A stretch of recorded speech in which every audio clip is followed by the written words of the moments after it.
Well, hello everyone, and welcome. Thanks for joining us for this evening's webinar. And hello to those of you who might be watching this as a recording later. My name is Nicole Rollbush and I'm a Practice Development Officer with Emerging Minds, and I'll be facilitating tonight's webinar, where we'll be talking about supporting the mental health of children who engage in bullying behaviour. Joining me on our panel tonight are Flick Kine, Jessica Staniland and Lesley-Anne I, who I'll introduce to you shortly. Next slide, please. So I'd just like to acknowledge the land which I'm on today, which is the lands of the Kaurna people here in Adelaide.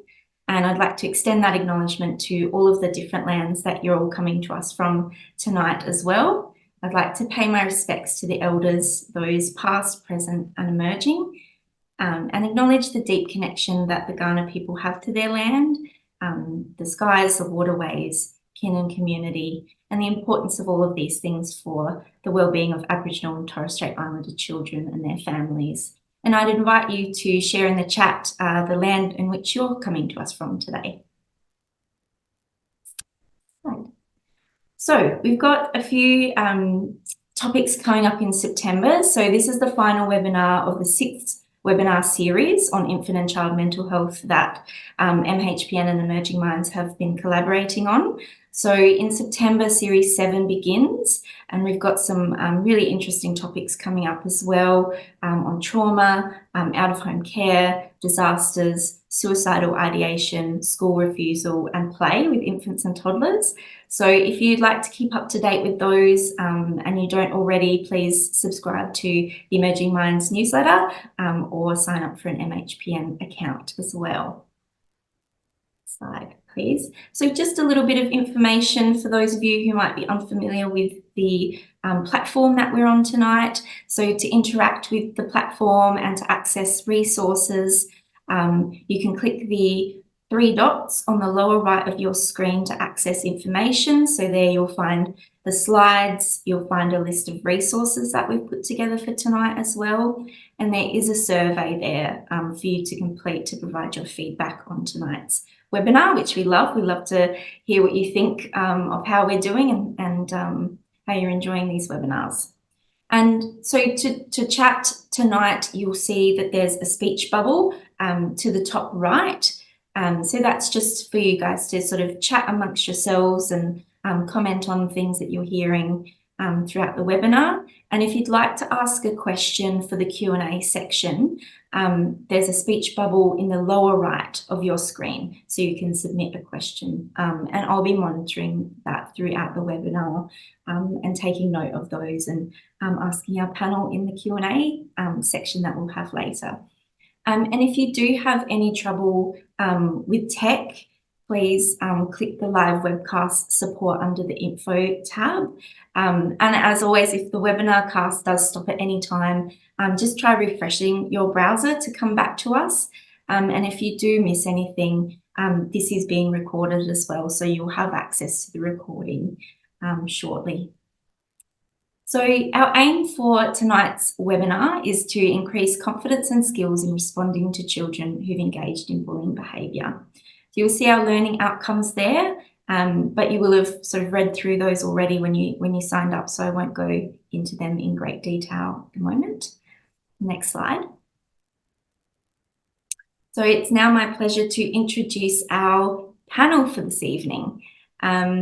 So you can read about each of them in a bit more detail in the materials disseminated in the webinar invitation. We have bios for everybody. So as I mentioned before, our 3 panel members for today are Flick Kine, a peer worker and child and family partner from New South Wales, Jessica Staniland, clinical psychologist, also in New South Wales, and Associate Professor Lesley-Anne I, who is a researcher who's joining me in South Australia. So, Flick, I wanted to ask you first, why was it important for you to be a part of this webinar today? Yeah, look, I guess most importantly, it's important to me to have families' voices in the room. You know, with everything I do, it's really important. And, you know, and to personally have my own children and go through these type of experiences. So I'm really actually grateful to be a part of this. Great. It's great to have you here.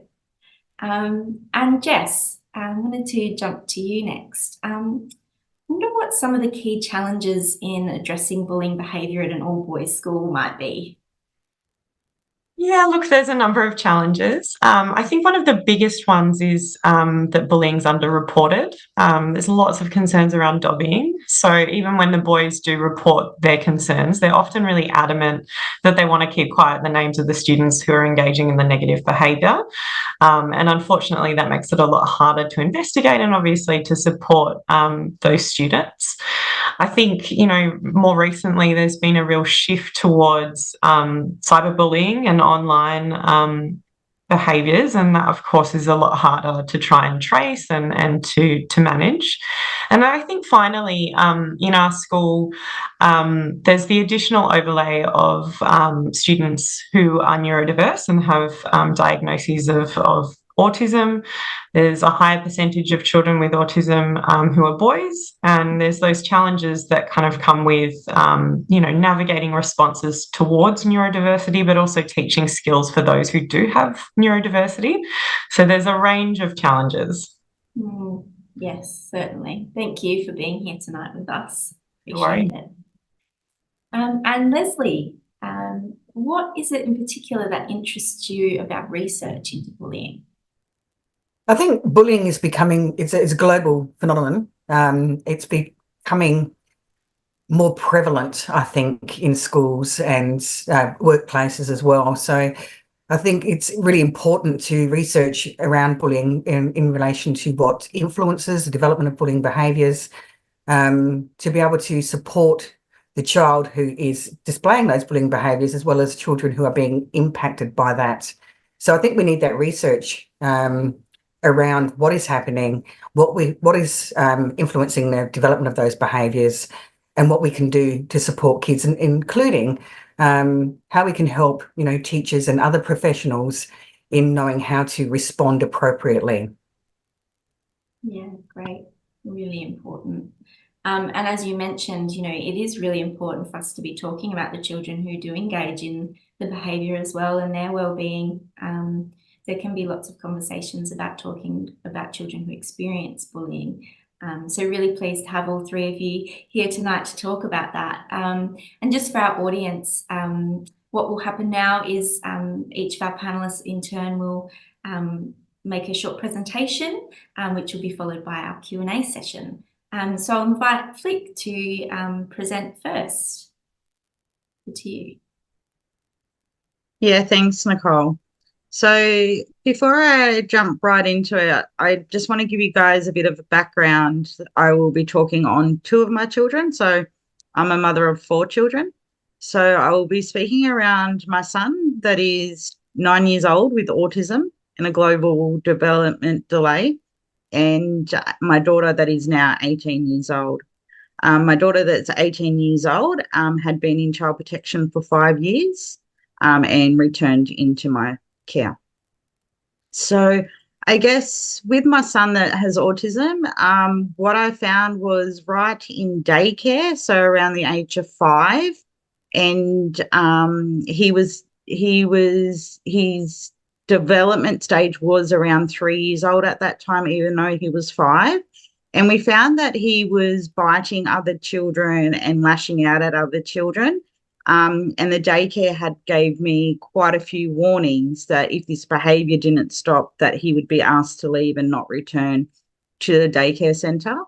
And not once did anybody sit down with me and acknowledge that he has autism and he has a delay, and his behaviours was actually matching age appropriate behaviours. There was no solution on how would we look at this and work with my son around this and what was going on for him.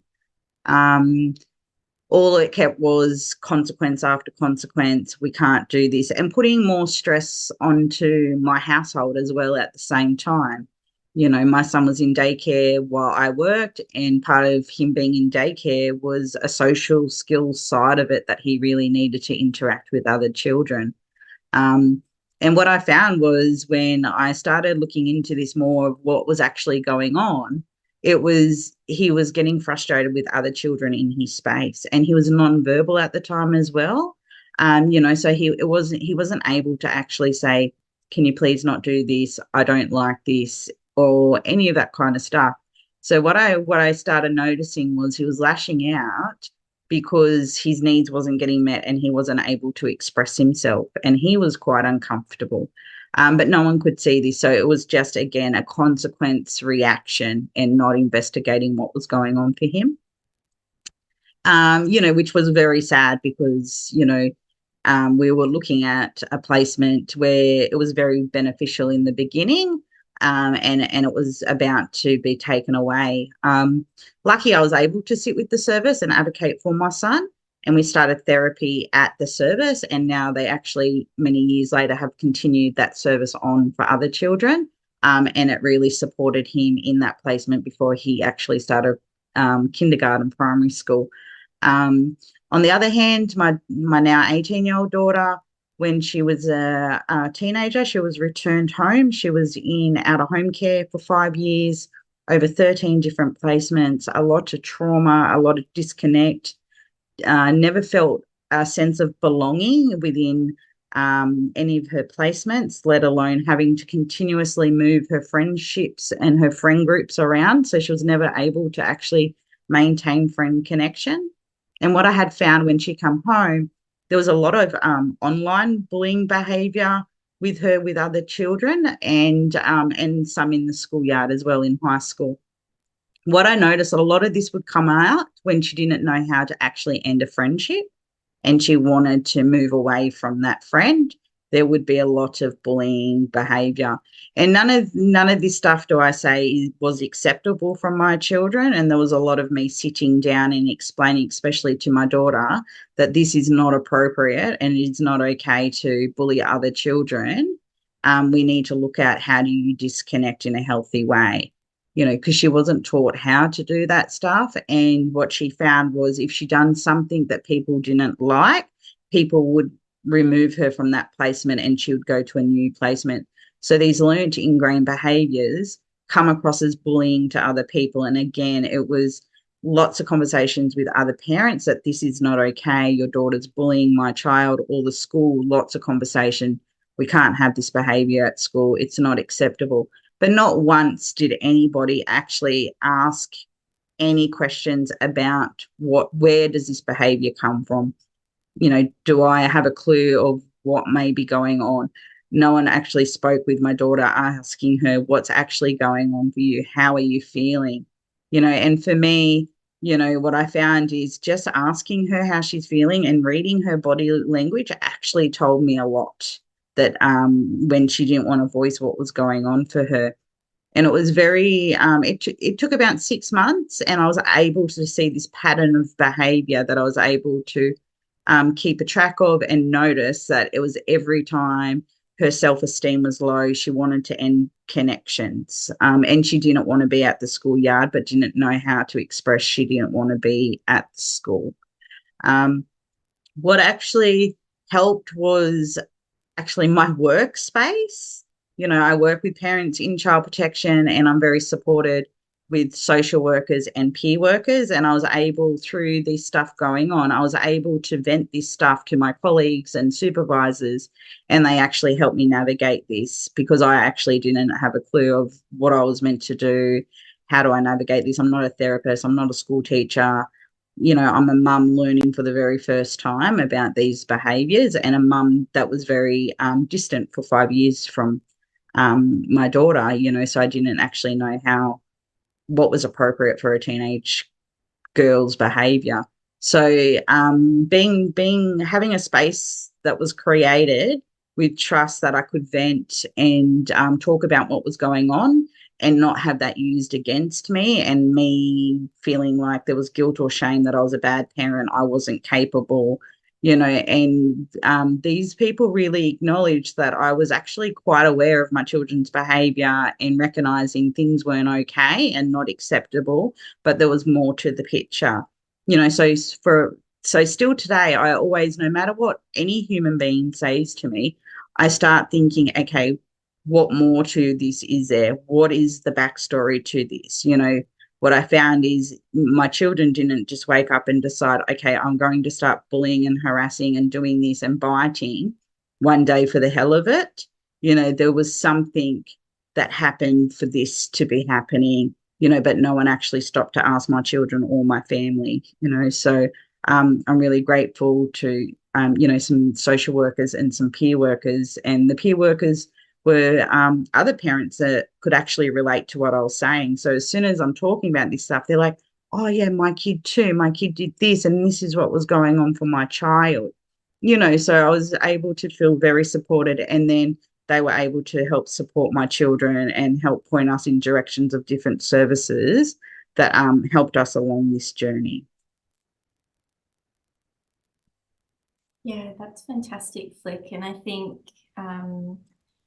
you know, what you really highlighted is that curiosity about what's going on behind the behaviour, and that, you know, punitive responses to children who engage in bullying behaviour are really common, but they don't necessarily get down to the bottom of why behaviour is happening. So I really appreciated you sharing your story with us. Thank you for that. You're welcome.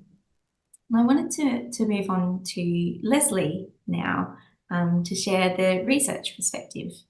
So Leslie, over to you. Thank you, Nicole. So first of all, one of the key things in relation to bullying is actually being able to define bullying properly, from a researcher's perspective, and then define the different types of bullying. So I'm just going to go through that first. So basically, bullying is characterised by repeated aggressive behaviour intended to inflict harm or distress upon another who feels powerless to defend themselves due to a social or physical power imbalance. So this could be a child that's more popular, taller, bigger, minority groups versus dominant groups, etc. And the types of bullying include physical bullying, which is inflicting physical harm on another or destroying their property. Then there's relational bullying, which is endeavouring to damage social relationships or a person's reputation, or to socially exclude them or isolate them. Verbal bullying is attempting to harass, provoke, or verbally abuse or verbally instill fear into another.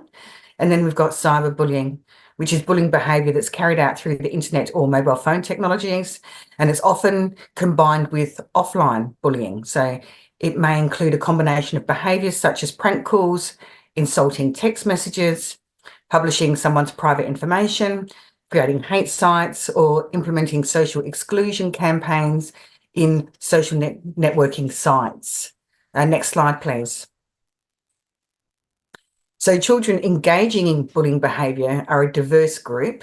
So that is, there's no identifying factor that separates children who engage in bullying behaviour from those who don't. So to try and identify characteristics of children who engage in bullying is stereotyping. And it's like trying to identify characteristics of children who are considered naughty. And it also risks labelling children. So labelling children rather than labelling the behaviour. Bullying is not innate, it's a learnt behaviour. And often children will experiment with bullying behaviours, but will respond to redirection or educated responses about choices, accountability of their own behaviour, empathy for the other person, or disciplinary responses. And there's only a few children who continue to bully persistently. So traditionally, it was thought that all children who engage in bullying had social and emotional problems, externalizing disorders such as attention deficit hyperactivity disorder, conduct disorder, and oppositional defiant disorder, or that these children come from adversity. So while there have been associations drawn between childhood adversity and behavioural disorders and bullying behaviour, more and more children displaying bullying behaviour are being identified as middle-class children who do not act out of economic necessity. So in many cases, these children have no problems with social skills and are popular students who know how to use manipulation techniques. So actually, children who experience bullying victimisation are more likely to have experienced adversity rather than those who are engaging in bullying behaviour. Next slide, please. So some researchers have found that children who engage in bullying behaviour may suffer with low self-belief, lower emotional competence, lower credibility, and lower trust for others.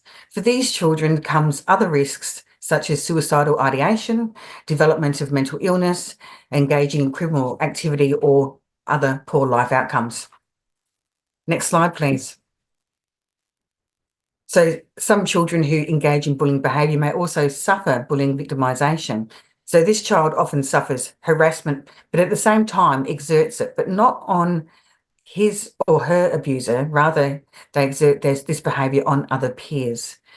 Impacts on these children can include externalising and internalising disorders, relationship problems, low self-esteem, certain instability and tendency to depression and anxiety.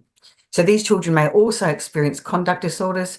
However, conduct disorders are more likely to be seen in children with lower self-esteem and higher failure anticipation. Next slide, please.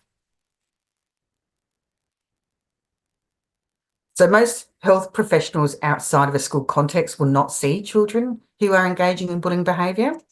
Most schools use disciplinary responses, as Felicity talked about, such as monitoring the child and engaging in bullying behaviour and limiting that child's play space during recess and lunch. So not allowed on the oval, or they've got timeout on the timeout bench, or suspension or expulsion. So often schools take a protective role in supporting the child suffering bullying victimisation, but take a real disciplinary response to those children engaging in that behaviour. Additionally, schools do not get a lot of say in sending a child engaging in the bullying behaviour for counselling or other treatment. So some parents may not see anything wrong with their child's behaviour and may reject, blame or deny that their child's engaging in bullying, which can be problematic for the child and the school. So unlike Flick, who worked with the school, recognised the behaviours, worked with her children, not all parents are like that. Schools need to be able to work in collaboration with parents if they're able to help the child change their behaviour. So while counselling can help the child to understand and change their behaviour, counselling doesn't work if it's not voluntary. So it's essential to involve the parents in such responses. So this enables consistency in the responses across the child's ecosystems. So it enables the parents to uphold the same messages about bullying behaviour as the child is hearing with their clinician or school counsellor. So I'm not a psychologist, so I actually had a conversation with Professor Marilyn Campbell from Queensland University of Technology. So she's a registered psychologist and has spent over 40 years researching bullying.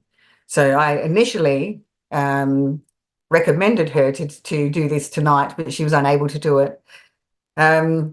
She has basically said if a child seeks help from a health professional, a functional behaviour analysis which identifies where, when, and the likely reasons why a behaviour of concern happens. It identifies a problem behaviour, gathers information about the antecedents leading up to the behaviour, if any, and other influences on the behaviour. The information is then used to inform a behaviour support plan, which can be shared amongst the children's home and school environments that include strategies to address the reasons why this behaviour is occurring. She then recommends that the health professional engage in motivational interviewing with the child to help them to set goals, strengthen personal motivation and commitment towards those goals by prompting and exploring the child's own reasons for change within an atmosphere of acceptance and compassion. So many counsellors that will come across and need to respond to children who engage in bullying behaviours are school counsellors, but it doesn't mean that other counsellors or psychologists or other health professionals are not going to see this as well. So that's it from me. Thank you.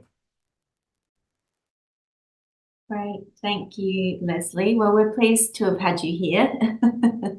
And I also wanted to flag to something that you mentioned about how we can end up labeling the child rather than the behaviour, which I think really kind of tied in well with what Flick was sort of saying around how we can focus on the child and what's wrong with them and punishing those behaviours or making consequences for those behaviours. But again, it comes down to that, what is the behaviour and where is the behaviour coming from? So thank you for that.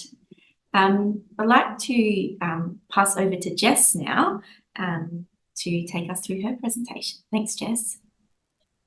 So much, Nicole. I'm going to try and look at bullying and bullying behaviour a little bit more from the practical perspective of a psychologist. And so I'm going to go through each of the individual outcomes of the webinar and try and address them as a clinical psychologist and a school counsellor who works in a school. So firstly, why is it important to understand why a child may engage in bullying? And I think the core reason for this is because bullying won't change, even with consequences, until we actually manage and support the root cause. And I think both Felicity and Leslie have talked about that. It's so important for us to understand what's underlying these behaviours. Preventative approaches are always going to be more effective than reactive approaches. So early intervention is key. We need to understand what's going on in the minds of these little humans and try and support them to develop some more appropriate ways of getting their needs met. Like Leslie talked about, there's no one profile for somebody who is engaging in bullying behaviour. There are a plethora of reasons as to why somebody might engage in bullying behaviour. They may be exposed to negative role models. They may be observing that behaviour in other people around them. They may have had exposure to trauma or exposure to some other unpleasant situation where particular behaviours have been witnessed. They might be having friendship struggles. They might be being bullied themselves. Like Felicity talked about, they may not have the language to be able to explain what their needs are or to be able to use language to say, stop, I don't like it. Although bullying is not necessarily identified specifically with one or more diagnoses, of course we know that there are a range of diagnoses which can impact a child's ability to read social cues or can result in underdeveloped social skills. So some of those diagnoses might be autism, ADHD, intellectual disability, depression, anxiety. These things all make it harder for an individual child to be able to read the social cues of those people around them.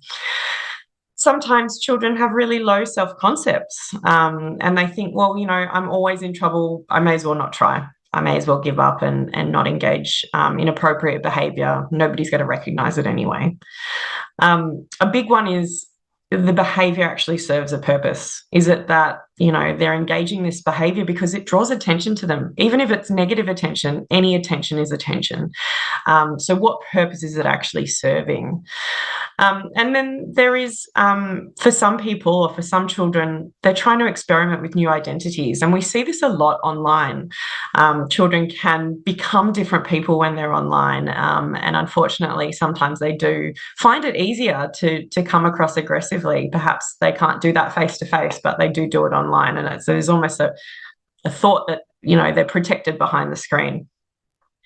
I'm going to reflect back a little bit on the case study that was sent out before the webinar. So with the case of Sam, I think for him, he's been exposed to sort of poor role modelling from his older brother. There's been a really big shift in family dynamics and a really big shift in the attention within the family. I think he's trying to explore this new role then and identity within the family system and within the school. And I think those all have quite a big contribution to the presentation he's showing now. Next slide, please. So how can we talk to children who've engaged in bullying behaviour in a non-shaming way? I recently read this book, Good Inside by Becky Kennedy, and I found it really fantastic, not only just in my own practice, but as a parent as well, in coming from a space where we should believe that all children are actually good inside. Yeah, there's an intention behind all children to be good kids, but sometimes they have underdeveloped skills in certain areas. And so I think if we can look at bullying from this perspective, I think it's much easier to come across as non-blaming. There are underdeveloped skills. It's not intentional. When we're working clinically with children, try and use explorative, clarifying, inquisitive communication, non-blaming communication, non-directive communication. I find, you know, I always like to try and come from a strengths-based approach and try and use some positives to delve further. So I know there's some good inside this kid, so let me draw that out first. You know, Johnny, I know that you're a kind friend and you're usually showing so much compassion for your peers. This behaviour seems really off for you, so what's going on? And trying to help to understand what's the shift, what's happened there. Identifying key supports. So some children are more likely to open up to certain people than others. They're going to have key support people, whether that be at school or home or peers. Let's identify who it's easier for them to talk to about what's going on. We want to try and provide the child agency in that process and help put themselves in the position of the other child who's being bullied. So, you know, how may it have felt for Henry when you engaged in this behaviour? We want to try and draw out that empathy in them. In the case of Sam, I think what's really important for him is that he develops this new relationship with the new counsellor. Where possible, it sounds like the family have reached out to the new counsellor, which is really great. Hopefully, as Leslie said, he's on board and that he has agency in that decision and that he's happy to talk with that person. If there's somebody at school that's a key support person for him, it would be really good for them to reach out to him directly and have a discussion. But I think importantly, the parents need to acknowledge that there's been a really big shift in the family dynamics here and reflecting on the impact that that has actually potentially had on what's going on for Sam at the moment too. Next slide, please. So how can we identify a child's values and what they value in relationship with others? So I think the biggest thing here for me is actually that we just shouldn't assume that children just come along with really strong and ingrained value systems. That's not the case. We can't just expect children to have great values the day they're born. This needs to be actually explicitly taught. And there's a range of ways that this happens. Sometimes it does just happen naturally and we don't have to focus on it, but there are a number of ways that children develop values. So there are child-developed values, and that comes from interactions with peers, with other key role models that they might come into interaction with. There are parent-supported values, and these develop through parent modelling, through the parenting styles that parents are using, through the family system and the attachment system that happens there. And there are school-supported values. So there's sometimes in schools there's anti-bullying or social skills programs. There's direct teaching of key values like respect. Every school has a set of values and actions. They have frameworks that they work from. And often schools will have peer support programs and that sort of thing. And these all help to develop a sense of values in kids. So we need to make sure that there's work done across all of these areas first. The research shows that some of the key values known to protect against bullying behaviour are things like respect, inclusion, compassion, empathy, tolerance. So all of these things are values that we really want to instill in children and are protective against them from them becoming bullies. The case of Sam, so again, we need to make sure that these values are instilled first, but we can ask Sam to identify who he looks up to, who are his role models. Why are these people role models for him? You know, how do they align with who he wants to be? And what values does this role model that he has uphold? How do they show values-based actions? So we can help him to draw those things out from some of his role models. Next slide, please. Some of the strategies that we might use to work with a child to align their values and their behaviour in the future. So the biggest thing, again, as Leslie's pointed out, is that we've got to allow for self-agency. This has to come from the child. We can lead them to water, but we can't necessarily make them drink. I work in a school counselling service, and we had a little boy brought up today, and the counsellor who saw him said, I was booed off stage, essentially, because the little boy had absolutely no interest in speaking to her. So, we really do need to ensure that there is buy-in from these kids. We need to explore, what does values-based behaviour look like for this particular child? What goals do they want? What goals do their parents want? What goals does the school want?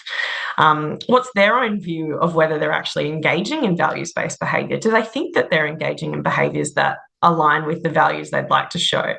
Maybe they could consider telling us, what percentage of their behaviours do they believe are values-based? Is it 20% or is it 80%? Do we want it to be 80%? Do we want it to be 90%? What are we working towards? And then I think most importantly, what support do they actually need to have in place to become more values-focused? So who do they need in their corner and in their team? So with the case of Sam, how can his broader support network, so his counsellor, his family, his school, help him to reach his goals? How can we be rewarding some of those positive values aligned behaviours, and how can we be trying to help address the underlying barriers, which might be the family complexities, the shift in his sense of identity, the shift in attention? And that's it from me, I think.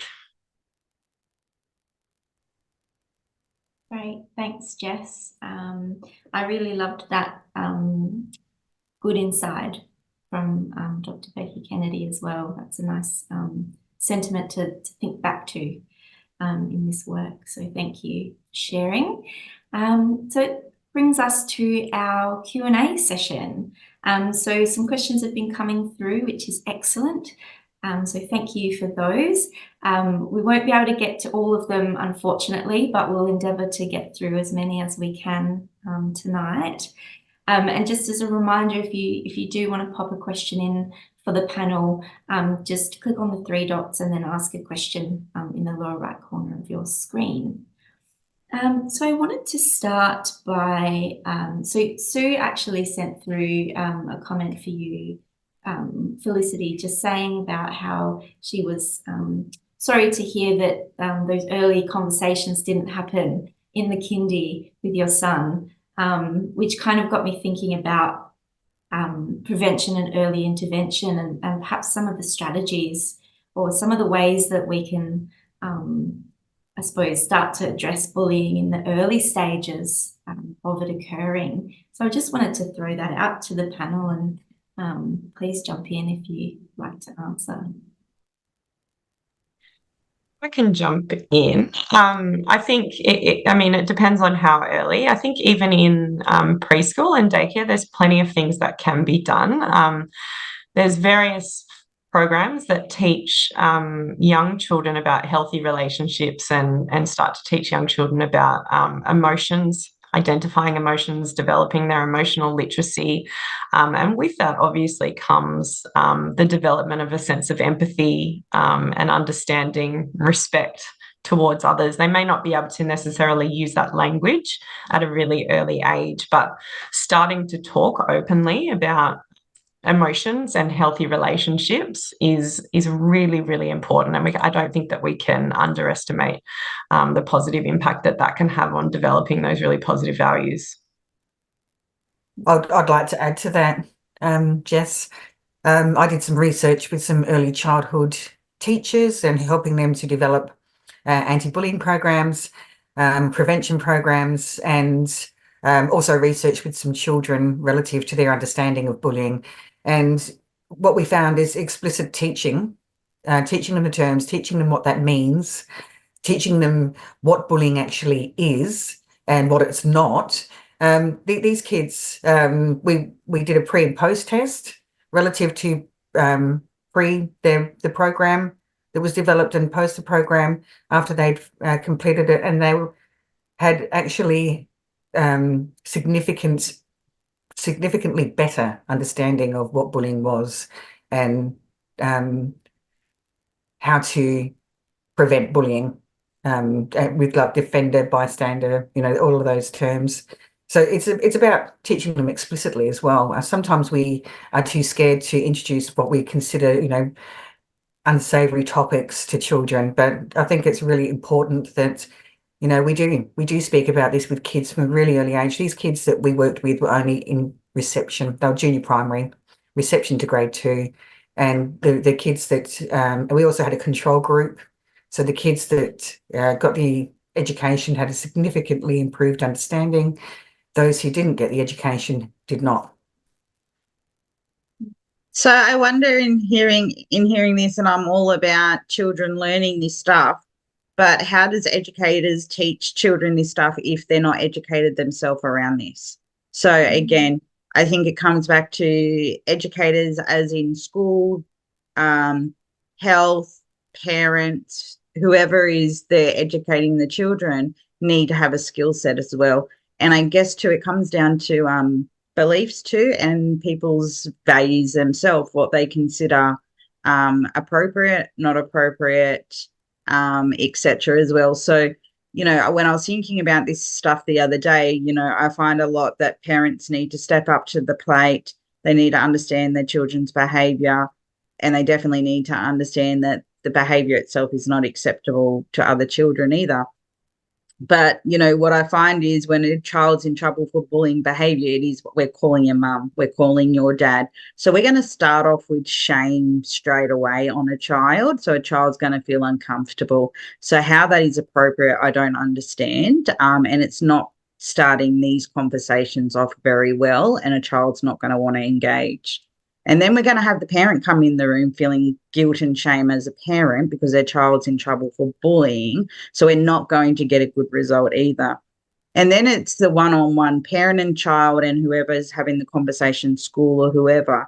You know, I question, you know, would it have been beneficial with my daughter if we had both children in the room and both sets of parents for either child and someone facilitating that conversation of what does that look like. And sometimes actually it might have been that my daughter was embarrassed to have her mother in the room. Maybe it was somebody else that could have supported my daughter in them conversations and not necessarily me. You know, there was a big time when my daughter didn't want to let her mum down. She wanted to impress her mum. So if I had to go to the school because she was in trouble for these behaviours, she felt like she was letting me down. So not only does she feel uncomfortable at school, then she comes home and she feels uncomfortable even more. So we're seeing these behaviours more and more acting out and more very dangerous behaviours appearing. So I wonder if people with the right skill sets were able to facilitate this stuff and have these conversations with my children, other people's children's families, etc., would outcomes look different as well? Because I don't believe children can start doing this stuff and just learn this stuff if it's not being taught appropriately. Definitely. Very true. I think, yeah, explicit teaching is really important, and you're right. It needs to come from the educators themselves. I think that's where Leslie and I were coming from. I guess that there are some really good programs around that do give the language now to the educators to, you know, help facilitate those discussions and that teaching. But you're right. I think, you know, it needs to come from them as well. Mm-hmm. Yeah, definitely. Definitely. And that some of your comments, Flick, as well, lead me to another question that came through from Lisa around when we're sort of considering, you know, talking to parents about their child engaging in bullying behaviour, how can we do that in a way that doesn't evoke those feelings of guilt and shame and those sorts of things, kind of how you mentioned, Flick. I'd love to hear your thoughts on it, and then also Jess and Leslie, if you have any thoughts on that as well. Yeah, I think like for me, when I'm working with other people and parents, you know, I try and think about what is their background, where is this person coming from, where have they been, you know, how have we previously communicated in the past or haven't. You know, a lot of not communication with schools is a sign as well. You know, so I try to start off that level playing ground of, you know, I can't speak and treat everybody exactly the same because that's not going to work. You know, so try to put that foot in the door. And I really believe it's about having these honest, up straight conversations, you know, being quite direct in a respectful, empathetic way that this stuff is not okay, but not just going in with saying it's not okay. Let's come up with solutions, asking families like, you know, do you have any ideas what we can do to help support your child here? Not just saying we're going to do this, we're going to do that, and put more and more stress onto families. Recognizing, though, too, is me as a mother, you know, I was emotionally detached for many, many years, and a lot of that was survival, and then it become a normal behaviour. So unfortunately for my children, they learnt that behaviour as well, you know, so understanding that some parents don't have certain skills either. Some parents don't know how to communicate. So thinking about how do we do that stuff again, not just using one style and not just having the one conversation and stopping there and going, that's the end, it should be dealt with. Giving families and children a chance. They might take one step forward and a couple of steps backwards. I know with my son, with his school, when he has certain behaviours, their expectation is, oh, remove his iPad when he comes home. And I won't do that. I won't cause more stress in my home for another 12 hours in my home, but I will sit down and I will talk to him and I will speak to him about this isn't okay and that's not okay and why and how do you feel and what were you feeling, so I think, again, also stepping out of our own comfort zone when we're speaking with other people and remembering that we are talking to everyday human beings.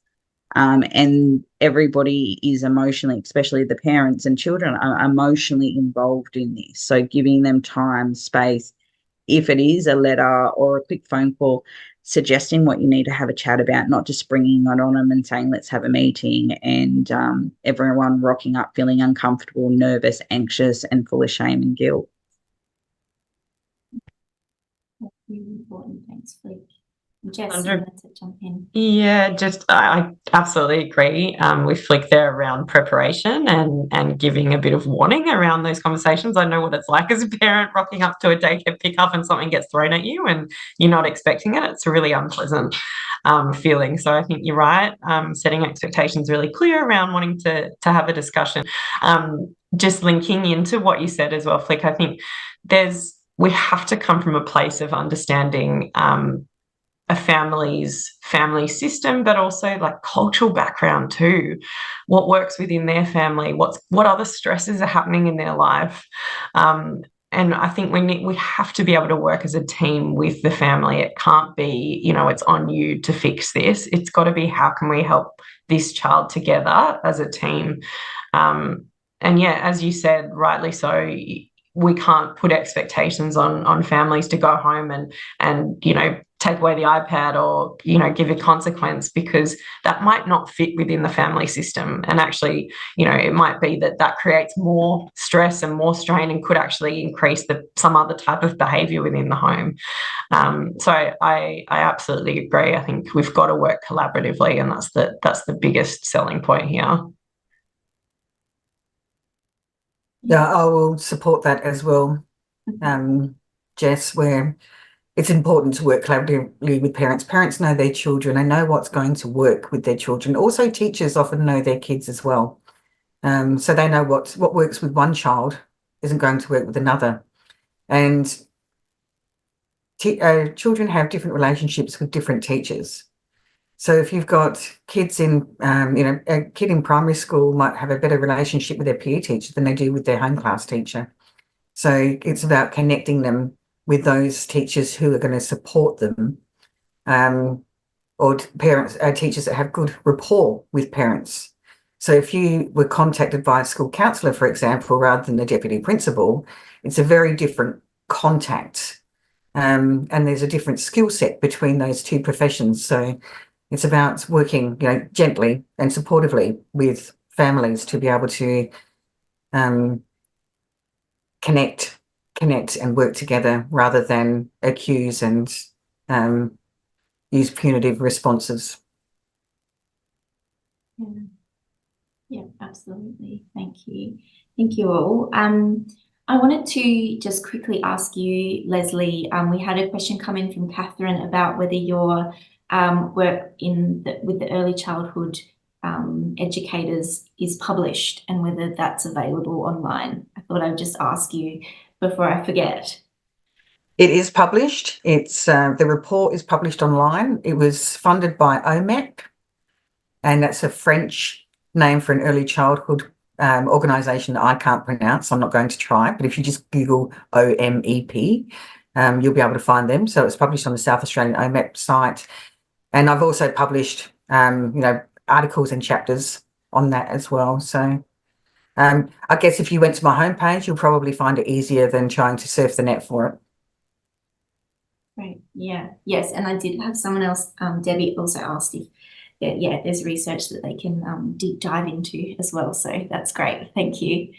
Yeah, so I just really wanted to flag that it's really a team effort, isn't it? It's not the parents, you know, it's not all on the parents, as you say, Flick. You know, sometimes parents might not understand the behaviour themselves. So therefore, there's some work that needs to be done there to support parents to sort of understand what's happening, and equally for teachers to be involved as well. And as you said, Leslie, you know, not all children have the same relationship with all teachers as well. So finding those people that are around the child, building their team, as you said, Jess. So all really important things.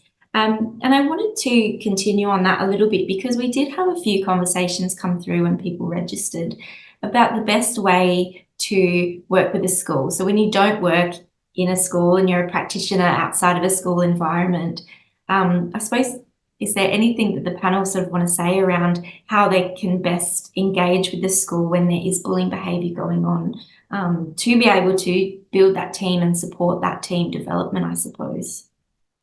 As an educator, teachers would love counsellors and psychologists to reach out. They want to support kids. They want to know what to do. They want to know how to respond, how to support, how to try and reshape that behaviour. So I think that would be very welcomed by schools. And I think literally it's probably just a matter of a phone call or an email to the school, and they'll connect you with the right people.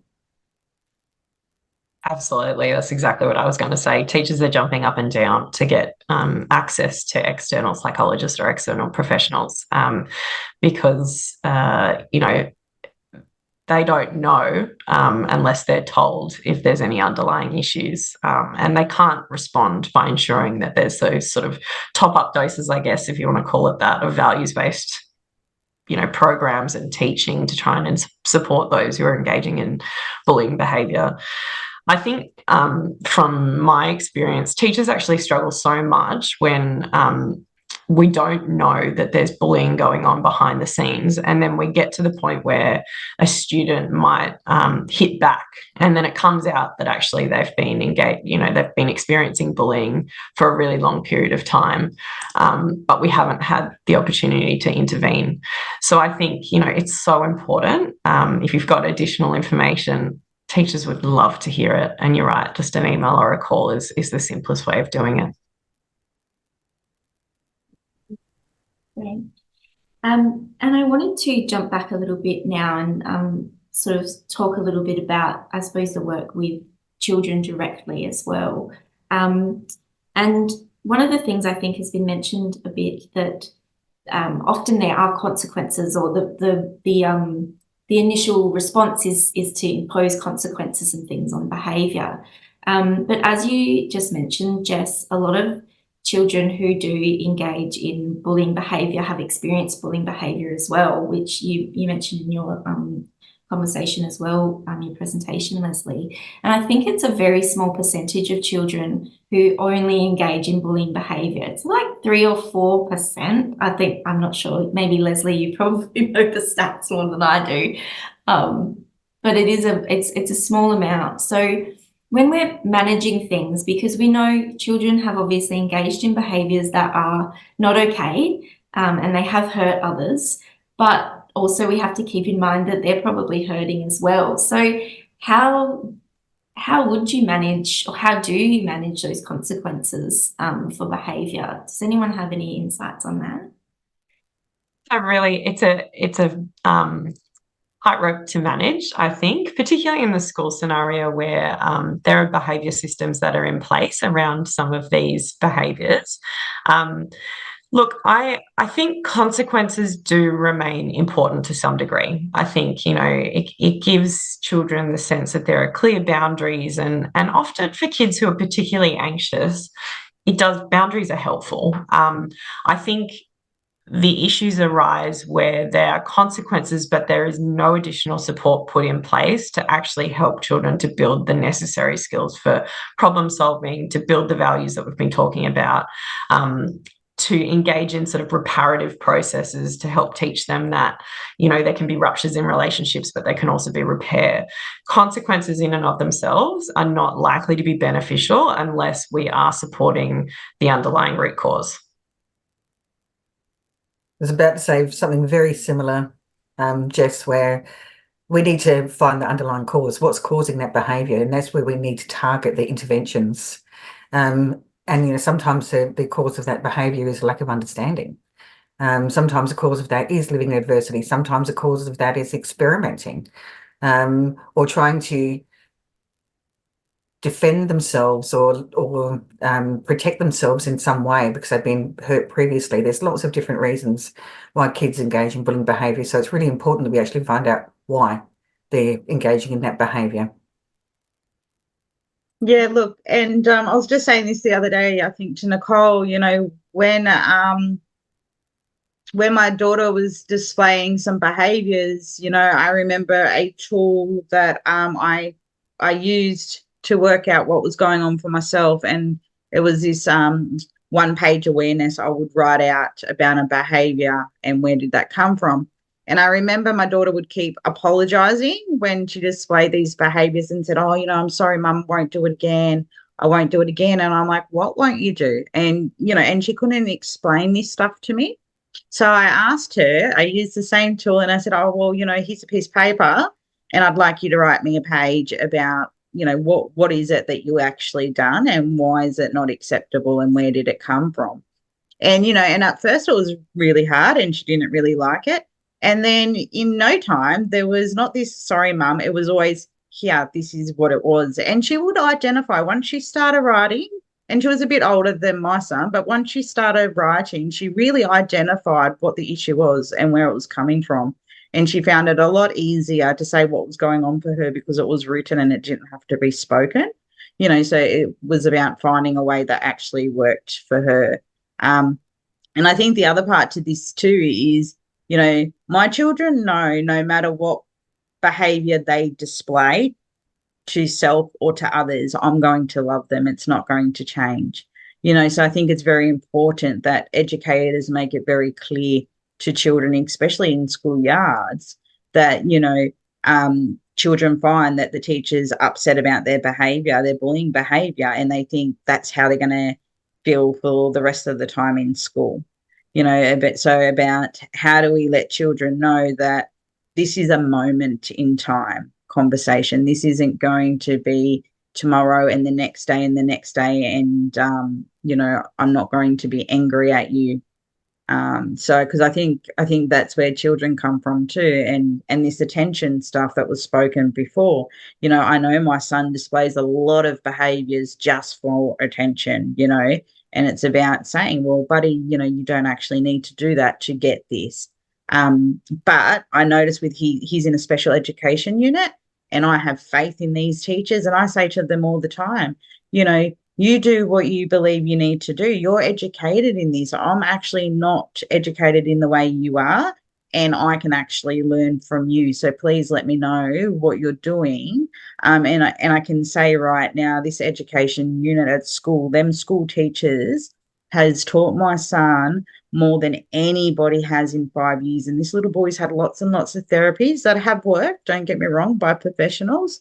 But the most learning he has got are from these teachers in this special education unit. And it's because they build connection with that little boy. Now, without that connection, they won't get anywhere. And when I go to parent-teacher days and barbecue days, there is some teachers that I cannot have a conversation with because there's no connection. So if I can't have conversations with some of these teachers because there's no connection, surely my son's not going to. So important as human beings, we connect with each other no matter what. That's our first point of call. Mm. Yeah, great. Thank you. Thank you all. And I wanted to jump to a question that came through from Dermot. And it was in response to something I think maybe, I'm sorry, it was Leslie or Jess was mentioning in their presentation. But if a child has, you know, underdeveloped skills and they can't really understand why they're bullying others, And Flick, you kind of mentioned this as well about your daughter and working through that and getting her to sort of understand where they were coming from. But how do you, are there any more sort of comments on supporting children to sort of recognize those behaviours and, support them to express their emotions in perhaps healthier ways? I think it's about, again, sometimes you have to use explicit teaching. So like Flick was saying that when her daughter wanted to get out of a relationship or a friendship, that she would engage in those behaviours. So it's about, I guess, recognising that. Once that's recognised, to be able to actually teach them more appropriate ways to get out of that relationship. And each child's different. Each child's going to engage in behaviour for different reasons. But it's about upskilling their social and emotional intelligence, as well as their social and emotional competence to be able to recognise what the impact that they're having, and also recognise different ways to be able to manage particular situations. Yeah. And I think just adding to that, it takes a village, and I think it's looping in with parents, it's looping in with schools or educators to help develop those skills too. If social emotional skills are lacking, or if emotional intelligence is lacking, start with the parents. Emotion coaching. There's some really, really good work out there on parents building the emotional language within their children through emotion coaching. Explicit teaching is great, but if you do have a child that's younger, that's not quite at that level yet, work with the parents, because there is so much value that they can provide as well. But do it in a way that is not condescending. Yes, absolutely. Absolutely. Yeah, really important. And I wanted to go back to something, Leslie, you spoke about, sorry, I'm jumping around a little bit, but question from Janet came through, and she asked about you mentioning that bullying is a learned behaviour, and she was wondering where or how is the behaviour learned. So I was really kind of interested in that that topic, and I think the three of you probably have something to comment on that as well. Well, it is, it's not innate. Bullying's not innate. Children are not born to be aggressive and, repeatedly aggressive with the intent to harm others and to, draw on their power differentials. And they're not born evil, so to speak. So they are learning behaviours, and their learning might be through, they might have aggressive household, they might be watching aggressive media, they might be watching aggressive peers, and it is might be vicarious learning. If they see another child who's engaging in bullying behaviour, and that's resulting in sort of like a reward or positive reinforcement from other students, or positive getting what they're wanting because of that behaviour, they learn that, well, they're doing it and that's working well for them, so I'm going to do that too. So that's where I see it as more of a learned behaviour. It's not innate, and it might also be that if they do engage in that behaviour and it's worked for them, they'll keep engaging in that behaviour as well. So it's also the responses of the child that they're trying to bully or pick on. If they withdraw, don't fight back, and allow that power to be created, then that's going to it's a learned behaviour. They've learned that if they do this, they've got the power over the other child, and they're going to get away with it. Couldn't have said it better myself. I think absolutely hit the nail on the head that it's learnt through modelling or exposure, but also the nature of reinforcement means that unfortunately bullying behaviours are reinforced, sometimes unintentionally, and that's the nature of bullying. It can get worse and worse. Yeah, and I just wanted to add, we know children are like sponges, so people, places, things, they're getting it everywhere, and they're even getting it from school teachers as well that aren't the most appropriate at times either. It can be from therapists that are actually not displaying the best behaviour either as well, so I like to say people, places, and things. So that includes every single person a child's seeing and hearing, because it's not just about seeing, right? Children hear so much, and they pick up on body language, tone, the whole works, and they add all this up, and they know if I speak in this way, and if that is verbally abusing somebody else, it gets their needs met in a certain way. And they could have heard that anywhere. They could have heard it in an argument in a principal's office between the principal and the parent.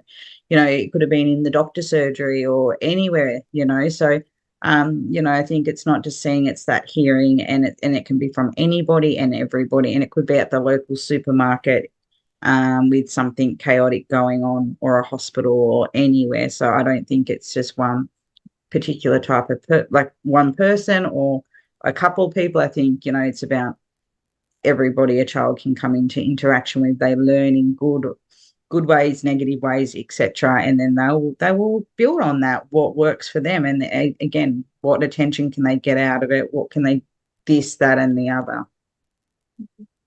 Yeah, absolutely. The one thing, oh, sorry.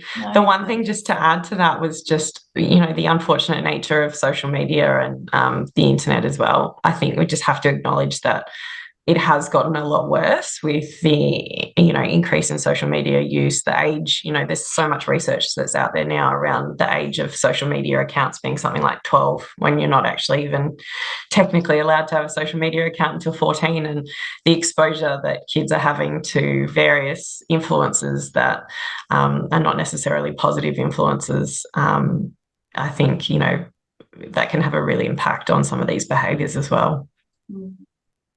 Yeah, absolutely. And I just wanted to jump into one final question before we wrap up, and just going back to what we were talking about before around writing and how that worked for your daughter Flick. And Kieran just sent a question through about some ideas for other tools that might be useful if a child isn't good at writing. So I just sort of wanted to finish with that, if there's any ideas of how you might be able to engage with the child if writing isn't their forte. Drawing is fantastic. And I think, for those creative kids, it is a fantastic outlet for expressing themselves. I often use a technique called comic strip conversations, and essentially it's a strategy where, just like comic strips, we get kids to draw their own little comic strips, and we might talk about a social situation that perhaps didn't go to plan, and that might be a bullying situation, it might be a situation where they blew up accidentally, it might be a situation where they felt threatened, and rewriting the situation as a comic strip, and what could we do differently next time, how could we have responded next time, and drawing little speech bubbles and that sort of thing, I find is a really good way of engaging those kids, particularly who are interested in comics and manga and all of those sorts of things. Can be a really nice way of doing it. The other thing is just there's a whole heap of really creative therapy tools out there, creating bottles with a whole heap of different coloured glitter that might represent, the people that aren't so nice at school or in a home environment, or potentially using colours that might represent how you'd like the school setting to be or how you'd like the home setting to be. There's a lot of really fantastic ways of helping kids to be able to process what's going on for them. Yeah, I just wanted to add to that, like I say, music, dance, arts, craft, that type of therapy too, but also like online stuff as well.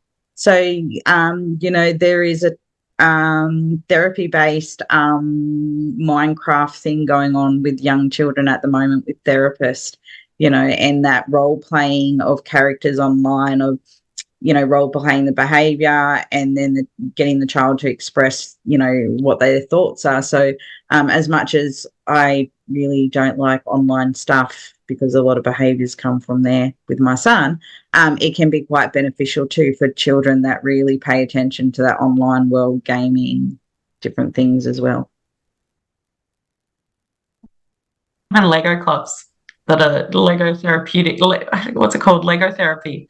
So there's a whole heap of different things that you can use to engage kids in these discussions and help them to explain what's going on for them. There's also puppets, and things.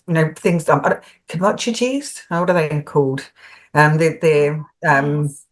are they called kimochis? What are they called? I'm not trying to plug Yes, any kimochis, I particular think. product, but that's the only one that I'm aware of that talks about feelings and helps children work through their feelings. And it has all these different types of feelings, so it really is quite beneficial for their social and emotional intelligence, as well as helping them to communicate what they're feeling and why. Mm. And I think a basic feelings emotion chart, putting that in front of children, because I know I am older, and it was only, even up to last year, I couldn't really name what's on an emotion wheel myself.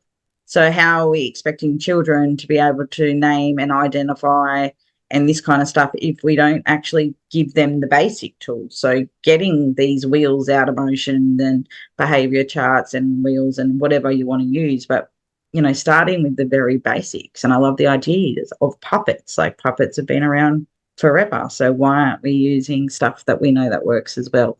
So don't forget about the stuff that we already know that really works. Yeah, fantastic. Thank you all. In the interest of time, I'd love to keep this conversation going, but we do have to wrap up. So thank you to the three of you for joining us and for sharing your insights with us. I just wanted to ask you if you could just reflect, each one of you in turn, by sharing with the audience what your takeaway message is for them tonight. So I might jump to you, Flick. What would one message you'd like the audience to take away from tonight? Yeah, look, I think not just for children, but for family, for educators, just remembering very clearly we're human beings. Life's not perfect. We all make mistakes, but we all actually need support to be able to do differently and to do better. So without that support, and it was said tonight, to raise a child, it takes a village. And I think we can quickly forget that, and we can just put it on mum, dad, one person or another. But remembering, if we all play a little part, it's much easier on everybody, and it is better outcomes for the child no matter what. And the more people, the more support, the more safer children are. Great. Thanks, Flick. And what about for you, Leslie? What's your takeaway message? I think looking for the root cause, what is causing that behaviour, we need to address that. Label the behaviour, not the child.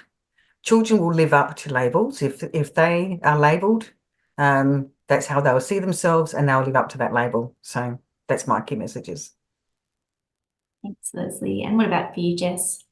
Yeah, I think along the same lines, look, preventative approaches are far better than reactive approaches. So I think, it's really important for us to be working early on to build the values that protect against bullying behaviours through, holistic processes with peers, with parents, with schools. The earlier we can start developing some of these values, the better. Great. Thank you. Thank you again to the three of you. And thank you as well to our audience for participating in the chat and submitting your questions. I'm sorry we couldn't get to them all. There was a lot coming through. And I just wanted to mention that feedback survey again. Please complete it. We do love to hear from you. You can click the banner above or scan the QR code or go to the SurveyMonkey address at the end of the webinar. So your statement of attendance will be emailed to you within a week, and you'll receive a link, the recording and all the associated resources as well that we mentioned were in the resources panel tonight. And our next webinars are supporting the mental health of neurodivergent person on the 26th of June. And a webinar on BPD as well on the 23rd of July. So those are the next MHPN webinars. And we've also got a second BPD on Monday, the 9th of September as well. Keep an eye out for those. And just a reminder that MHPN supports over 350 networks across the country where mental health practitioners meet either in person or online. So you can visit the MHPN website to join or register your interest in starting a network in your area. And this was co-produced by MHPN and Emerging Minds, the National Workforce Centre for Child Mental Health project, and we're funded by the Australian Government Department of Health. So again, please share your valuable feedback. It's been a pleasure to have you with us tonight, and thank you again to Flick, Leslie and Jess for joining us. Have a good night, everybody.